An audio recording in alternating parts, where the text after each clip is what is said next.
如果0分到10分嘅，你會俾我 MC 嘅教學有幾多分咧？10分啦，10分滿分。十分。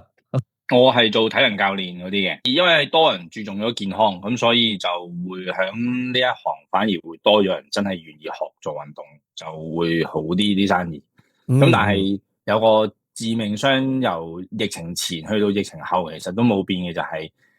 我哋係計堂錢噶嘛。咁變相如果假設你 take 咗個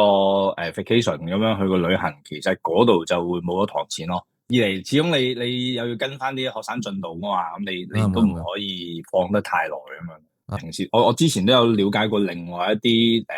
又係做網購嗰啲課程咁樣嘅，咁但係佢哋係玩嗰個自媒體經營嘅方式，咁但係呢方面我係最弱嘅，咁所以變相佢哋俾啲方向我點樣出 post 嗰啲，我完全唔係好識點樣做，有嘗試過但係唔 work 啦，我咁啊，所以就最終再睇嘅時候就見到你哋，咦，完全顛覆咗我自己理想中嘅諗法添。係好明顯個眼界闊咗嘅，即係原來可以做呢啲玩法係完全冇想象到嘅，所以係變咗多元化好多咯，嗰個玩法。嗯，如果0分到10分嘅，你會俾我 MC 嘅教學有幾多分咧？10分啦，10分滿分。十分。